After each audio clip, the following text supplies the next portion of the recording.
What's going on, folks? Happy Thursday to you. Happy Thursday to you. We are live. Welcome, welcome, welcome. It is draft day. That's what I'm talking about. It is draft day. Couldn't even sit down. Had to stand up today. All of this stuff that's been going on this week, it has been crazy. I'm with you, Tom. Let's go, son. Draft day. We finally made it. Finally made it. Been talking about all of this stuff for Lord knows how long. And just rumors and innuendos and are they gonna make a deal? Are we jumping? Are we dropping? Are we trading? All of that kind of stuff, man. It is. We are here now. We are here now. Hey, Miss Younger, how you doing, ma? Thank you for joining me. Got my people from the crib in the house. TK, I see you. I see you, Vince. I see you, Tom. I see you, Rob. I see you, Miss Younger. We got everybody. 1, 2, 3, 4. I saw my mom in there somewhere. Rob Povia, what's up? Draft day, baby. You already know, man, and already out the block, man. On this draft day, the first 5 out the limo are brought to you by Fan Up. Fan Up is the best way to enjoy fantasy sports.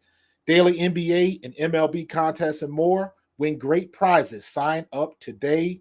Use promo code A2D for a 5,000 bonus point of $50 value. Fanup.app. Let's get it. That's how we do. Man, a lot of stuff going on right now.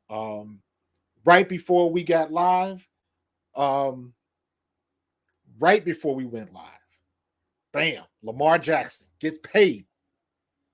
Lamar Jackson gets paid after all of that nonsense back and forth, catching the flack for not having an agent. And let me raise my hand to that because I was one of those. I was like, dude, you really need to get you an agent. If you had an agent, this deal would have been done by now. But you know what? He proved me wrong. He proved everybody wrong. He did what he had to do. Obviously, he was playing the waiting game to see what was going to happen with Jalen. So now he is the highest paid player in NFL history. And I think all of Philadelphia, Howie Roseman, and Jalen Hurts can say, you're welcome. Because if it wasn't for us, you wouldn't be getting that deal or at least that type of money. But, man, that was huge. That came out of nowhere. I didn't think it was going to happen like that, but it makes sense for them to do that right before the draft because they gotta know what they're dealing with. It's that simple.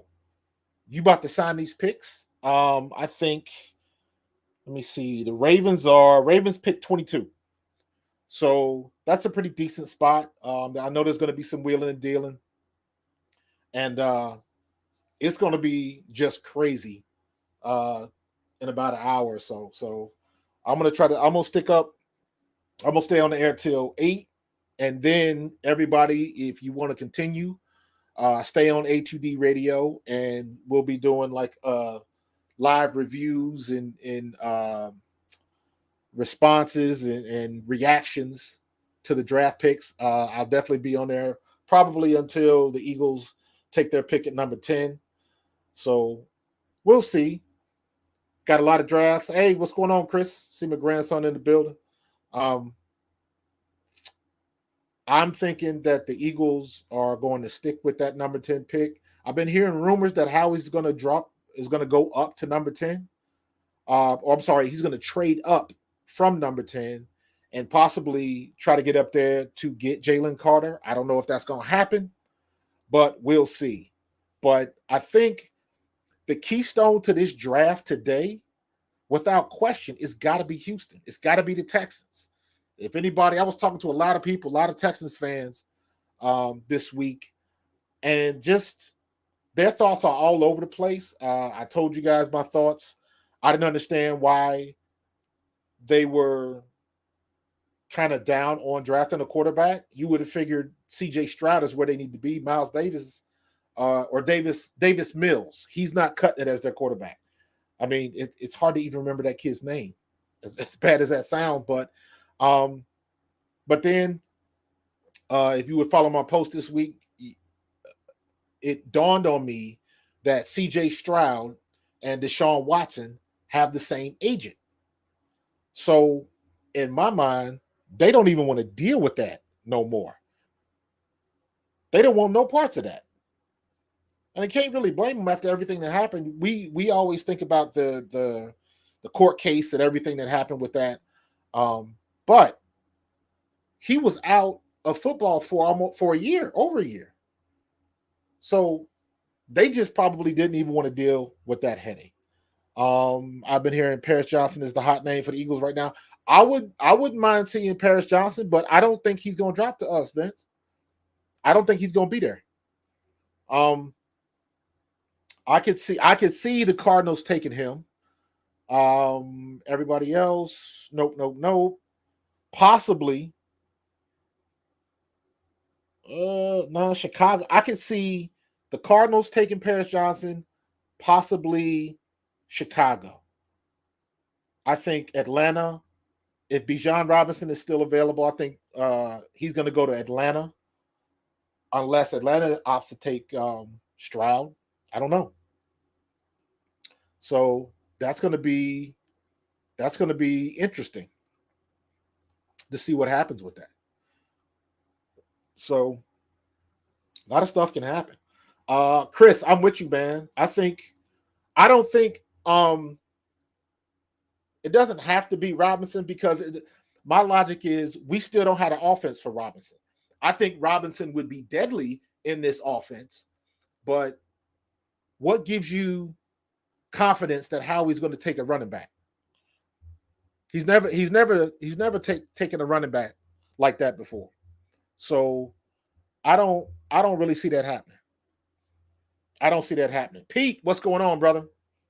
Thank you for joining. But I don't see that happening, man. I would love to see Bijan Robinson in this offense, but I just don't see that happening. That is not in Howie's history. However, we said that a couple years ago about Devontae Smith and receivers in the SEC and all of that kind of stuff, because for some reason it seemed like we just didn't want to get the big name receivers. And he bucked that trend when we got Devontae. Then he bucked it again when he went and signed A.J. Brown. He went for the big name. He made the big deal, the big splash, and we are better for it. So I don't know. Cardinals are interesting because I know they're trying to package a deal with DeAndre Hopkins. He's trying to get up out of there. So I don't know what they're going to do. I have no idea what they are going to do. How do I? Lord have mercy. This is weird. There we go. Are all these working now? There we go. Let's do it.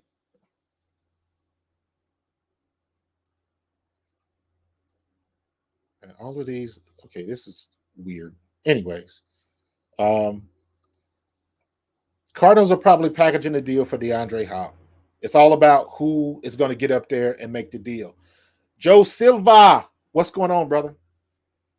What's going on? If y'all don't know, Joe is my man from Morning Coffee. I am on Morning Coffee every Thursday, 7:30 a.m. to 8. I do the sports segment there with my boy Justin and my boy Joe. Always good people, and I appreciate you jumping in, man. Public enemy number one. They only picked 2 defensive players in the first round in 5 years. Yeah, but times are a changing. You're not wrong. But if there's ever been a time to do something different, now's the time. Now's the time. Because I think, and I'm saying this strictly just based on my mock drafts that I've been running. I ain't never ran this many mock drafts. Never. But I just keep doing it. I want to see all of the mock drafts I ran. Either Jalen Carter, Myles Murphy, Nolan Smith. Every draft I ran, one of those 3 players was available. One of those 3 was available. Carolina, I think they're going to get Bryce Young. Texas they're the wild card. Nobody knows what Texans are going to do. Are they going to jump? Are they going to buck the trend and go Will Levis? I don't know. I could see him doing that, but you know, or what if Carolina picks Stroud? If Carolina gets Stroud, then the whole not dealing with Deshaun Watson's agent, that goes out the door. That goes out the window. So there's still some things that could kind of flip flop what's going on. We don't know. I think the Colts. I think the Colts are going to go either Stroud or Anderson, and Levis might end up. There's a good chance Levis could end up with the Falcons. That's not out of the realm of possibility. So the stuff that's going on with all of these quarterbacks, if all four quarterbacks go in the top 9, Eagles are good because we got a plethora of players that we can get. So I'm good with that. Vince, I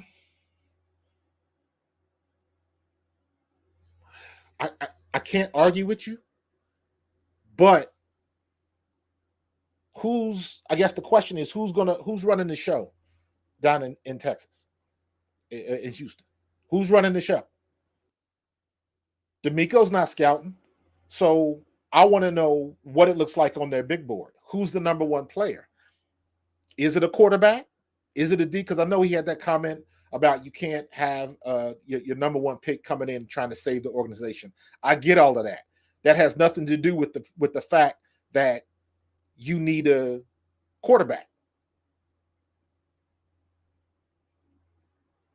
So I don't know. You're not wrong in saying that, but really it comes down to he doesn't own the team.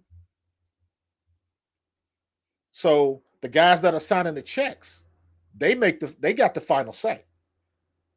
It would make sense. I thought that the Texans might go after Trey Lance, bring him over from San Francisco, only on the strength that D'Amico Ryans already has a relationship with the kid. You know the kid can play. He just hasn't been on the field long enough to really, get out and show what he can do. But he's still out there. He can't be no worse than what you got already. He can't be any worse. So that's a big question mark. I want to see Bijan because I just want to see these shirts, man. I saw this the other day and laughed out loudly. Because I was like, man, these people up in Philadelphia, we don't play. We find something and we will roll with it, Bijan. I was like, yeah, that's perfect. And I don't know if you guys were watching the coverage of the draft. They got basically the red carpet thing, and a lot of people on social media immediately they got Melissa Stark out there, and she's interviewing all of the draft prospects and their parents and all that kind of stuff.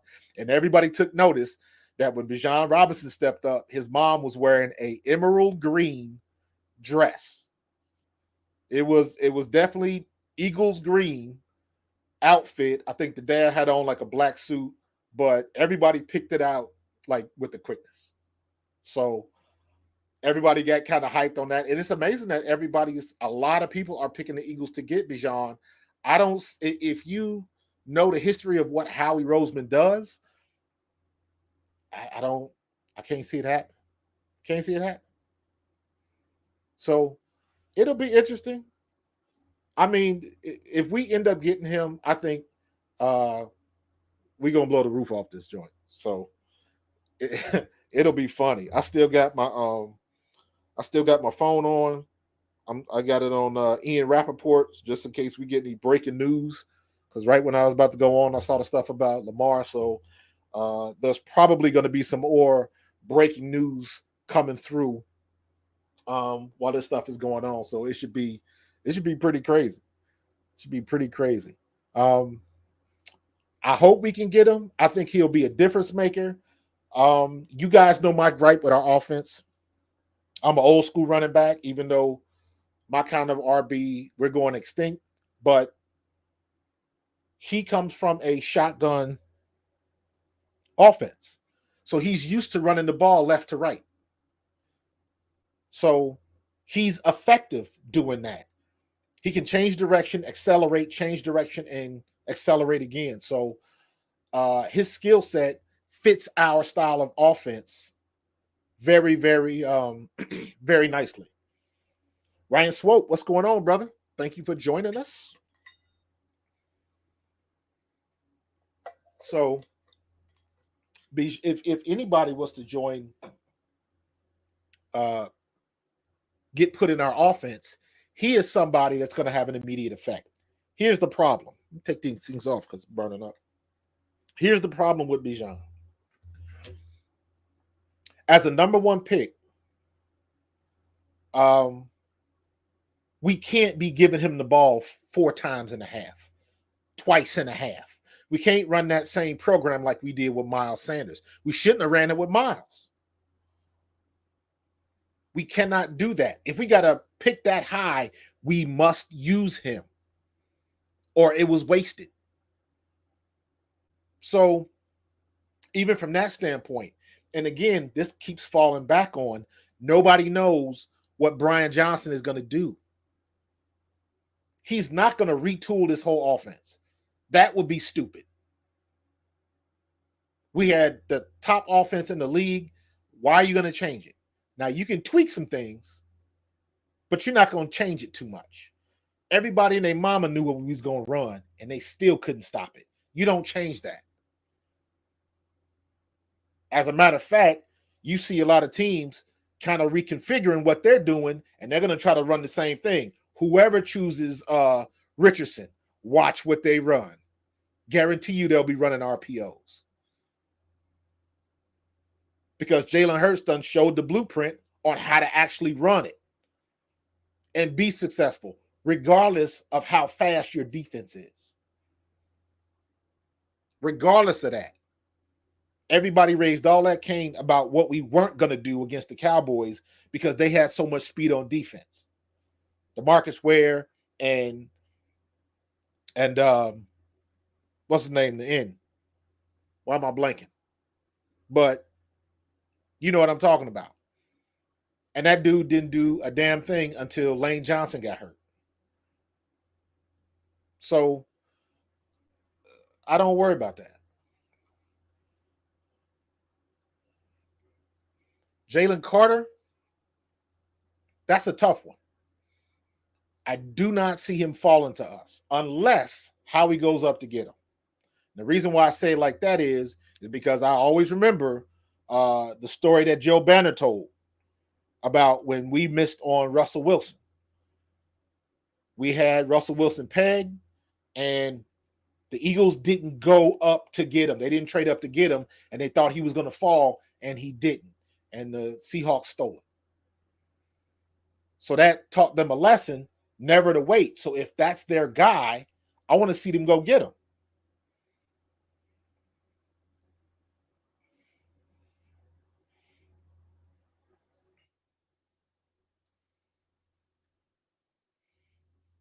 I don't know. If you're talking about coverage guys, are you talking about on the line or are you talking about in the secondary? Just referring to Eagles guys. I don't think in some of my mocks, a couple of them, Witherspoon and Gonzalez were both available at number 10. I don't think that's going to happen. I think Witherspoon might be available. Jesse, you haven't smiled since you lost the Super Bowl, bro. Come on. You got to move on, man. I get it. I get it. Oh my God, he got to me too late. I got my buddy, former college teammate, Jason Dunn, who's actually at the draft.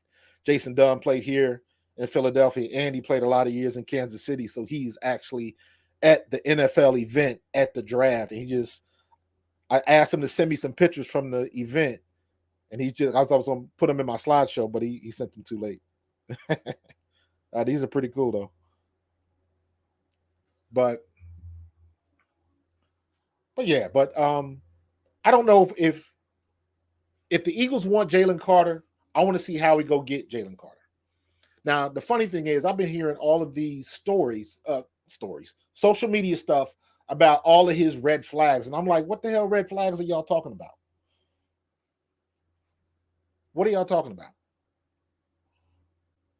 So we know about the incident. We know about here's the funny thing with his accident, right? Now, if you see the tape, now never in my life, how they going to how should I say this? How that because I don't want to make it sound disrespectful because somebody died in this event. But why was the guy in the other car? I believe he was inebriated. Jalen Carter wasn't. Were they driving fast? Absolutely. But other than that whole scenario, I haven't really heard anything bad about Jalen Carter. Nothing bad at all, to be honest with you. So I don't understand where that's coming from.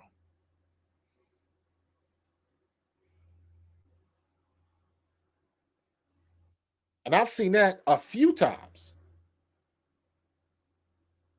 So I don't know. People are, even with this stuff with that what's his name? What's the quarterback from Notre Dame that said all of that stuff about CJ Stroud not going to the Manning camp and said coaches were down on him because he didn't go to the Manning camp? When has that ever been a prerequisite to go to a football camp, especially if you got other obligations? Who knows? So, yeah, but what is Vince? I heard that too. I heard that too. But like, what does that mean? Keep them in line from doing what?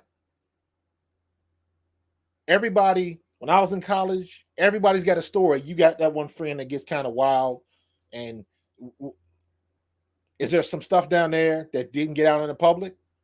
That's a good possibility. Happens all the time when you're talking about big football programs. Happens all the time.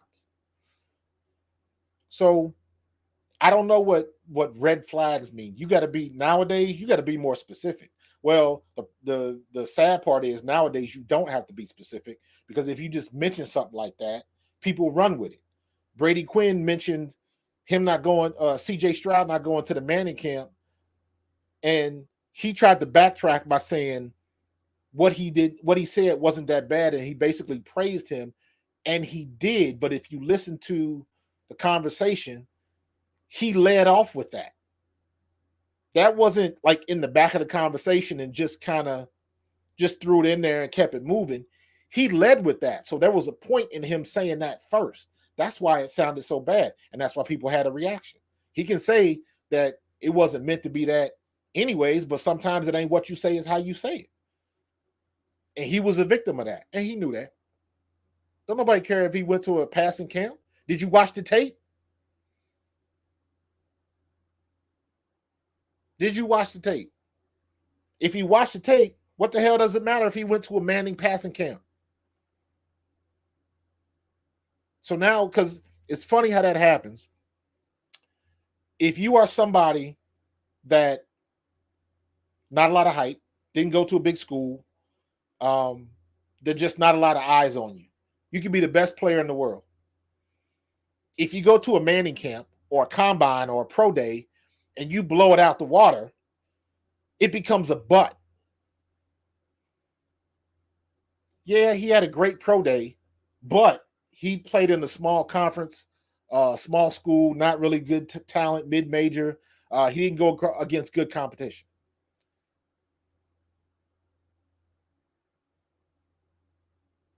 If you're a big player, big time player, and you do something like that, it becomes an additive. Or it's just the opposite. He didn't perform well at the Manning camp, but look at his body of work. You just can't ignore that. So people choose, what did Chris Rock say? Selective outrage. And that's what these scouts do. Is like somebody's got an agenda and they're trying to put stuff out. And the smallest things, people run with that. So I don't know. Other than Tebow, yeah, yeah. But even look at Tebow. Tebow is exactly what I'm saying. Everybody named Mama knew Tebow couldn't throw. Everybody knew Tebow couldn't throw, but he's a winner. He's a winner. He's a winner. And he was. But he couldn't throw. They knew he couldn't throw, but they drafted him anyway. And you know what? He went to the combine, and I remember watching the combine, watching his tape, and they had the same criticisms. They had the same criticisms about Tebow at the combine. They said he didn't have a good arm. He wasn't very accurate. All of that same stuff. None of that stuff went anywhere. And Denver drafted him anyway. And he was terrible. He lucked out.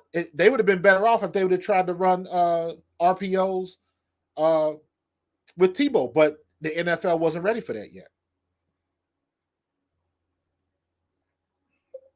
I'm curious if what would have happened to Tebow if he would have came after Lamar Jackson. So, well, let me be honest with you, Ryan. If you watch, here's my criticism of Richardson, because Richardson, don't get it twisted. Richardson can run, Richardson can throw. The only criticism about Richardson is he doesn't have a lot of experience. He only started for a year. So I'm looking at his upside because the kid's got a strong arm. I don't think his touch and things like that are as developed as some of the other stuff. Accuracy, okay, I'll give you that, because when I watched him, that kid's got a gun for an arm. However, he does not put any arc on the ball. He is gunning that ball. You better catch that ball with your hands or he's going to break your chest. And a lot of his throws, his receivers are open. I didn't see him with, like I said, good arc on the ball. So when he's throwing the deep ball, he's throwing it long because he's got the strong arm. But is he touching it? Like if you look at those throws that Jalen Hurts had to A.J. Brown on the sidelines, he put it in the perfect position. You look at that, the throw in the Super Bowl that Quez Watkins dropped. He put it perfectly. Can he make those type of throws? I don't know. Yeah, he got a strong arm. Jeff George had a strong arm too. So I think Richardson can end up with the Colts, and I think they'll do something with that, especially with Shane Steichen. I can see that happening. Because Shane Steichen knows what to do with a talent like that. You just saw what he did. You just saw what he did with Jalen Hurts. So, yeah. Malik Willis has not looked great. So, I don't know. Damn, I keep hitting this thing. I don't know what Malik Willis is. He looked great in college. I don't know what they're going to do with him.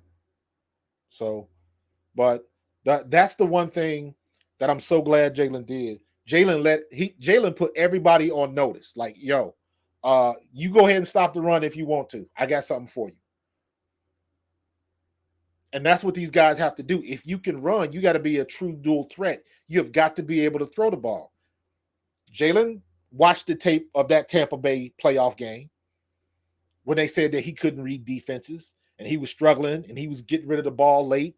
He saw all of that, but he understood the assignment and he went to work. Everybody can't do that. How long did it take what's your boy in Buffalo?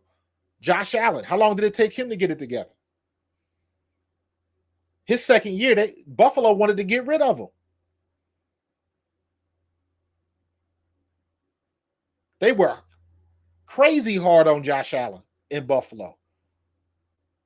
They said that man couldn't hit a mirror in the bathroom. They wanted him out. But then he got it together. Because my criticism of the media and what their outlook was for Jalen Hurts, they didn't want to give him no time. They wanted him now. Just add water and instant Pro Bowl quarterback. They wanted that now. That's unrealistic. Very unrealistic. You look at all of the greats. You look at Peyton Manning. led the league in interceptions his rookie year. You can even go back to Troy Aikman, led the league in interceptions his rookie year. And the Cowboys were like 1-15 his rookie year. Like, you got to give people time to develop. And in this super fast information now, want it now era that we are in, none of these teams want to wait. You look at the situation in New York with the Jets, right? With Zach Wilson. Now we know what's happened and why they are in the situation they are in. But what you got to remember is these people that work for these teams are considered to be the best of the best. If you go up to somebody in one of these teams and tell them they don't know what they're talking about, they'll look at you like they're crazy. And I would too, because you have no idea the amount of film, study, background checks. They go to the nth degree doing homework on people now. I had a buddy of mine tell me all of this stuff. One of my partners was a scout. And he used to tell me, like, hey, we used to go down to campus and watch the kid, and he wouldn't know we were there, just to see what is he like just walking around campus. Is he stupid? Like, all of that kind of stuff. That stuff came around. It was probably going around before, but investigations like that became more prominent after what's his name? Jameis did his dumb stuff. Stealing crabs and kicking them in the pee and all of that kind of stuff that he was doing. All of that dumb stuff. Jameis Winston. So they started doing like super serious background checks. So, and kind of getting back to Carter, the way these teams do investigations and stuff like that, they would know if they were red flags. Talking about Zach Wilson, the point I was trying to make was, Dan Marino. You're absolutely right. But what I was saying was, look at Zach Wilson. Imagine Zach Wilson was the second overall pick, something like that. But the Jets had many meetings about who they were going to draft. They probably had arguments, went back and forth, and it was probably a long measure of time before everybody came to the same conclusion. We got all these players. Here's what our needs are. Let's whittle it down, watch tape, whittle it down, watch tape, whittle it down. And finally, here's the best of the best. This is what we need. Who is the best person in that group? They don't come across those decisions lightly. So for them to put all of that time and effort to make the decision to get Zach Wilson, and for him to still turn out like an idiot, how does that make them look? There is no sweet science to this. You do your best. Now you get into people that'll comb the social media. They'll follow you on campus. They'll talk to your teachers, talk to your coaches, talk to the neighbor. You cut his grass 10 years ago. They go to the nth degree to know what they're getting, because you got to think about it. They're about to invest a lot of money. A lot of money. Look at the kid right before the Super Bowl, the offensive lineman for the Eagles. He gets popped with a sexual assault case that happened 4 years ago. 4. You got people that are trying to get these players, that are trying to, extort money out of them. I just saw the story, and now this is a story that came out of Houston from Texans fans. And basically, they got the court documents in the whole Deshaun Watson case. And it's got documented where the girls were admitting that some of them were about this just for the money. And the guy even said, do I think it's possible that all of these people that brought these lawsuits only wanted to get money? He said, after reading this, absolutely, it is possible. So they will do stuff to try to ruin you very quickly. Very quickly. I've told the story before. Back when I was playing, before social media and all of that kind of stuff, you would go to bars or strip clubs or something like that. And I've heard people say, yo, that's such and such. He play for, this what we gonna do. I'm gonna bump into him, make him spill his drink, and we gonna start something, and maybe we can get paid. That's how people think. They'll do whatever they can to just get money.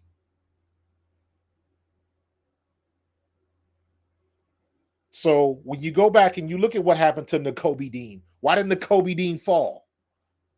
Nakobe Dean was the best defensive player in the draft that year. How the hell did he fall to us in the 3rd round? That was ridiculous. Shouldn't have failed. Maybe Jalen Carter, that'll come up with him. I don't know. I wouldn't mind to see him fall to number 10. We'll have three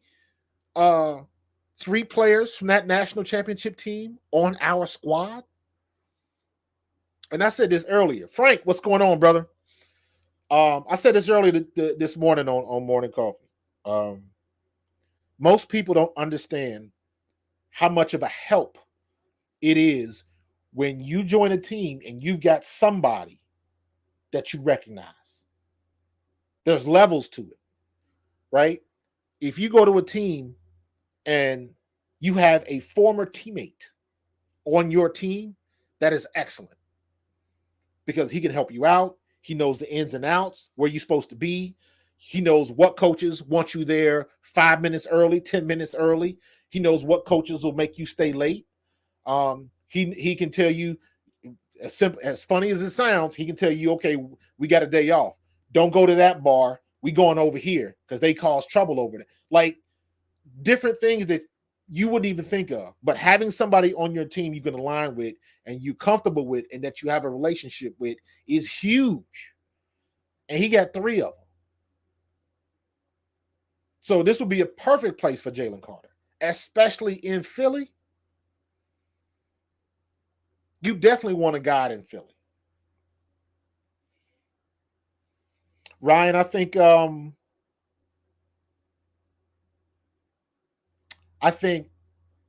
CJ Stroud or Bijan Robinson. One of them two. There's a possibility that Bijan might drop all the way into the 20s. Because the Texans have 2 picks.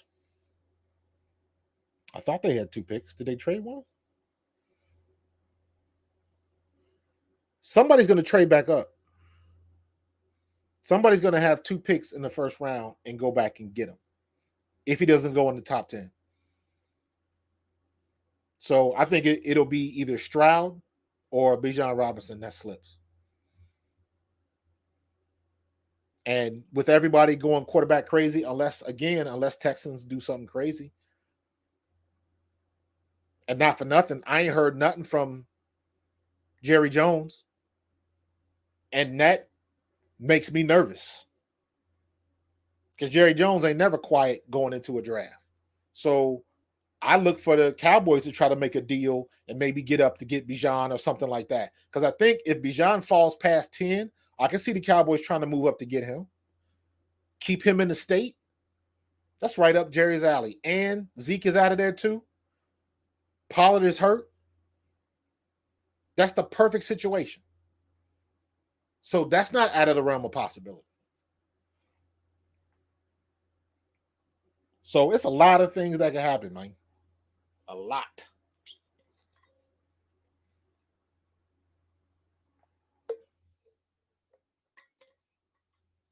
So I'm just waiting to see, like everybody else. Nolan Smith. I think we will have the opportunity. It is my belief that at number 10, Nolan Smith and Myles Murphy will be available. And I wouldn't mind either one of those players. Either one of those. I've been hearing that too, Vince. But how many tight ends have you heard that are difference makers? Or which tight ends have you heard were arguably the best player in the draft? None of them. So you're right, but Bijan is an immediate impact. Bijan Robinson can win you games, period, by himself. That's how good he is. He can win you games if you use him right. And Dallas has no problems with putting somebody out there front and center. So I had heard that too, but a tight end over Bijan Robinson, I'm taking Bijan all day, every day. You can get another tight end later in the draft.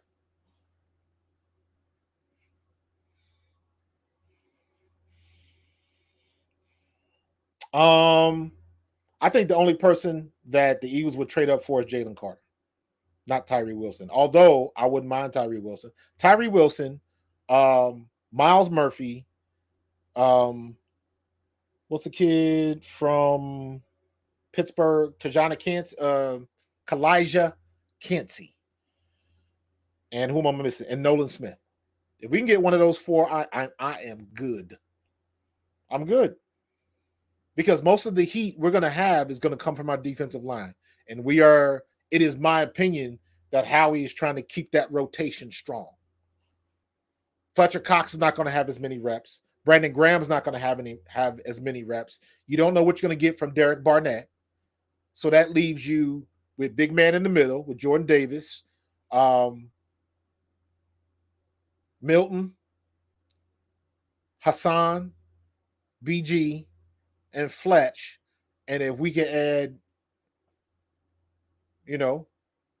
Cansey, Murphy, Smith, Carter, one of those four, I'm good, man. I'm good. I'm not out on Rashad Penny. That's why Bijan, if we get Bijan, that is great. But if we don't, I think we're good at running back. Rashad Penny is a beast when he's healthy. But you can say that about anybody. I'm not gonna argue with that, but Cansey's a good ass player, man. Don't sleep. Don always in the building. What's going on, bro? You're not wrong, dude. But Cansey is no slouch. Period. Cansey is no slouch. If it was my choice, it's Jalen Carter, Myles Murphy, Nolan Smith, and Cansey in that order. Just ranking. Anthony, what's going on, dude? Yes, you can get good running backs in the third. We don't need another running back. We don't. We don't use the ones we got. I am still one of the few. I want to see what Trey Sermon is going to do. Trey Sermon is a big back that can carry the rock. I don't know what happened in San Francisco. Still can't get a straight answer on that. But he's legit. Rashad Penny if Rashad Penny is healthy, Rashad Penny is faster than people give him credit for being. He's explosive, and he's like a bowling ball. He's still about 223. He's not a big back, but he's a good size back. He's a good size back, and we need that. So if we get another running back, okay. I would love to. I want to see them get one of those people in. What is going on? Get one of these players in the draft or as a free agent. I need somebody that runs like a 4.29 or something like that from one of these small schools and do just what they did with Turpin in Dallas, the kid from the USFL. Let that kid return punts and kicks and just go nuts. And every now and then stick him in slot and let him take the roof off of the defense. You can find that in free agency and late in the draft. So I don't know what they're going to do with Covey. Sometimes I get scared that they fall in love with the players, but I want to see a little bit more production. I want to see something better on our special teams from him. The kid's not a bad player. I want to see if Devin Allen is going to do anything. He's got that straight line speed. I want to see if his hips have gotten any better this year, because you can't. The kind of speed that he has, that's difference making speed. But can it translate to being on the field? Can it translate to when the DB's got hands on you? That's when it matters. We know he can run a streak. We already saw that. But I need him to change directions. So we'll see. Bijan, Ryan, dude, listen, you ain't got to sell me on Bijan, bro. I'm a running back. I know. Bijan is the truth. He is the truth. The kid from Alabama. Who am I thinking of? What's his name? What's the running back from Bama? Advice you got to these young players going to the NFL? What advice do I have to these young players going to the NFL? What I try to tell people, yes, Jahmyr Gibbs, thank you. What I tell young people going to the NFL is if you don't walk across that stage, it's okay. You still gonna get that call. And when you get that call, be ready for that call. And when you get your opportunity, be ready for that opportunity. So if you don't get drafted, if they don't give you that call to the second or third day, you still got to keep working out. You still got to keep grinding. And you got to go in there with the mindset that you're going to take somebody's spot. The mental is more important than anything else. They already know you can run. They already know you can catch. They already know you can tackle. The mental, the guys that make the teams are the guys that can go in and assimilate the playbook the quickest. That's why guys with good memories, it's easier for them because there's a difference between reading the playbook and knowing what to do. When you get into camp, you don't know what to do. Even though you got the playbook right there, they'll tell you what to do. You don't know what to do. You're still thinking because it's not ingrained in you yet. You haven't repped it. You don't muscle memory. That's not there yet. When you get there, and when they call the play and everybody breaks the huddle and you sit down and now you already know what to do. It's instinctual now. So now when you're looking at the defense, you reading the defense and now you can read your cues. Are they giving you any tells? If somebody's rushing, you know what to do. Are you the hot route? Stuff like that. So it's the mental thing that's more important. Learning your playbook, knowing your personnel. And what I mean by that is you got to know the people around you because everybody in camp is not your friend. There will be people that's trying to get you in trouble, trying to sabotage your opportunities, telling you the wrong plays and all of that kind of stuff. That does happen. Because let's be honest, what would you do to keep a job that was paying you $800,000 a year, let alone over $1 million? What would you do to keep that job? Anything you had to. So if you got to tell your competition to go the wrong way, some people will do that. So it's a mental thing.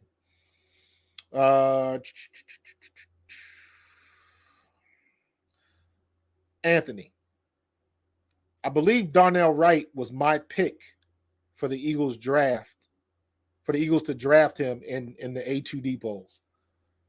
So I am pretty sure that's who I selected because I thought that all of the big name offensive tackles would be gone. And he's still a good one. Highly ranked. So good question, man. Knew that. Bruh, I could tell you some stories, man. I could tell you some stories. You can we had a guy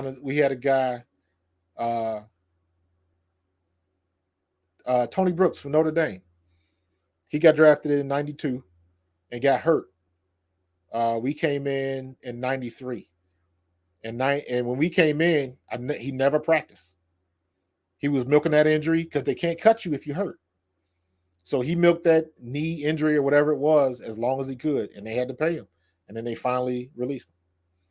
It's a cutthroat business. If you're hurt and they say, hey, come on out and let's see what you look like and let's see what you look like in practice. The minute you get on that practice field and they got you on tape practicing, they'll cut you. Because once you start practicing, that means you're not hurt. Mental game, man. They're playing tricks on. And at the end of the day, it's a business. What's up, Brian? At the end of the day, it's a business. And it's a nasty one.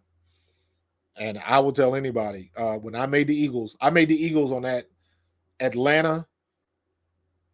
When we went to Tokyo and we played the Saints in Tokyo at the American Bowl, in my opinion, that's when I think they realized, like, hey, this kid's not bad. Because I took a screenplay, a busted up screenplay. I ended up taking it like almost 40, 50 yards. I didn't score, but I took off on them. And then at home, we played Atlanta, and I had like 12 carries, 70 yards, and 2 touchdowns. That's the game where I made the team, that Atlanta game. And they kept me and Vaughn Hebron, 2 rookie free agents, undrafted free agents, at the same position. They never do that. Never. But they did with us. So, but it's some crazy stuff, man. CJ Stroud is not a favorite at 2. We'll see. We'll see what they do. We'll see what they do. Everybody's a favorite until they make the pick. So, who's saying that he's a favorite at 2? Is that Vegas saying that now? Or did somebody hear something from the Texans? Like, where's that coming from? You got all of this stuff all over the place, man. So who knows? Who knows? It's funny though. Like all of the stuff that just so much noise and information and all that kind of stuff. It is very funny. That place is packed, man. I'm looking at the TV. They about to start it. Interesting. That place is packed, man. A lot of fun. So I like Stroud more than Young. I do not. Bryce Young is a much better quarterback. CJ Stroud is just taller. And that's what it's coming down to. I think Bryce Young will be fine. The reason why I say that is because, and I'm biased. Let me say this. I'm biased because when I was in Canada, I had an opportunity to play against Doug Flutie before he got to Buffalo. Because I don't think in Buffalo they really ever really gave him a chance. I can't say that, but because at the end of the day, everybody wants to win. And I'll just say this: that dude, man, when that dude used to play for Toronto, the Argonauts, I was playing with the Ticats, and like it was one of those things with Flutie. I made sure after that game that I found him on the field to shake his hand. And it's like, I don't give a damn what anybody say. You need to be in the league. I made it a point to tell him that. He was the truth. Bryce Young is better. He's got a better arm. He's a better overall quarterback. He can dissect the defense. He can put the ball where it needs to be. And everybody looks at his size. Rightfully so. Rightfully so. Everybody looks at his size. But the thing is, you don't think that they questioned his size when he went to Bama? If you look at Alabama's offensive line, 6'4", 6'5", 6'5", 6'6", 6'5", and 6'6", I believe. There's one guy that's 6'4". Everybody else is 6'5" and above. So if you're going to tell me he's going to have a problem seeing over the offensive line, if he didn't have a problem in Alabama, he ain't going to have a problem in the pros. It would be different if he played at a school and all your offensive linemen was 6'2". Then you might have an argument. But nah, when you 6'4", and 6'5" across the board, that's not an excuse. The kid knows how to manipulate behind the line of scrimmage with big guys in front of him. He's learned how to do that. Neptune 51, what's going on, man? So I don't buy all of the size. I don't buy the size issues. It's not so much the height. You can criticize him because of his height, not because of his weight. Because at the end of the day, they don't let you touch the damn quarterbacks anyways now. So what difference does it make? Maybe they can throw him down a little bit easier. But again, you playing in the SEC, right? You playing in the most competitive, the best of the best conference in college football, without question.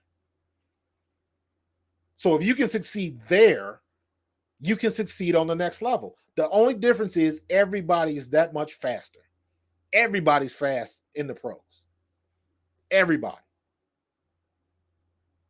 So I don't. They making up stuff. They're making up stuff, and that's always my gripe with these media heads that supposedly watch tape, because most media heads don't watch tape. They go with the highlights. The highlights. If you look at Will Levis's highlights, the kid can throw the ball a country mile. He got a rocket. If you watch the tape, if you watch a season of Kentucky football, he had a couple of duds. So you really gotta. That's one of the things that I try to do on my channel, because my perspective is always going to be different as a player. As a player, I'll hear some people say stuff, and I'm like, don't go down like that. All the time. That's why I get so happy, like with Ike Reese and now Hugh Douglas and Big Tank, Hollis Thomas. When you hear the guys like that on the radio, Willie T, Barrett Brooks, when guys like that are on the radio and they're talking to you from their perspective and their experience, I'm more likely to believe that. I tell people all the time, if you want to learn how to judge and evaluate talent, watch Brian Baldinger's stuff on Instagram, his Baldy's breakdowns and all of that kind of stuff. I played with Baldy. I know he knows what he's looking at. That dude is in NFL films almost every day if he ain't in somebody's ocean. But he knows how to watch film. He knows how to break it down. So he knows what he's talking about. A lot of these guys on ESPN now, and not so much the NFL Network, but sometimes on the NFL Network too, all they do is watch highlights, and you can't evaluate people based on highlights. So Baldy is my dude, man. I'm trying to figure out a way how I can get Baldy on the show. So I got his number. I reach out, but man, a funny story about Baldy. I called Baldy one day. This joker was in Hawaii with Rich Miano climbing a mountain. Funniest thing ever. He was like, yeah, I'm a little busy right now. I'm on the side of a mountain with Rich Miano. I was like, yeah, okay. I'm just saying, what's up, dude? I'll hit you back when you back in Mount Laurel. But, people on the move like that. But I'm saying all that to say, Baldy knows what he's talking about because he watches film. Barrett Brooks watches film. Greg Cosell watches film. Those are the people you want to watch if you really want to get into this game and talk about this game like you know what you're talking about. Those are the guys that I watch. The analytics and stuff, that is a supplement. But if you can watch game tape, whole different ball game. Whole different ball game. You can't watch the NFL Network and watch a replay of a game and only watch the network feed of it. You're not going to see anything. You got to watch the all 22 because you got to know why Jalen Hurts gave up 4 sacks. Like, was it something on the line of scrimmage? Was it something that he missed? Did he not? Did the receiver, was he not looking on a hot route and he decided not to throw the ball because it would have been an interception? Like, different things like that. There's so many things that can happen on the field. You never know. Levis is just 2019 wins. You know what? I will say no, because Levis in his head is not made up that way. That's why I'll say talent-wise, I'm not going to argue with you. Personality and what's up on the upstairs might be a little bit different. So we'll see. But listen, man, this has been a phenomenal show. Do me a favor. Smash that subscribe button. You can check me out here on A2D Radio every Thursday. You can also check me out on my personal channel, which is also called Pro Fan Talk. Go on over there, smash subscribe, and then come back over to A2D. Because we all trying to grow, and A2D is the mothership. We got some new people, some more Eagles alumni with some new shows coming in the near future, and A2D is doing some big things, man.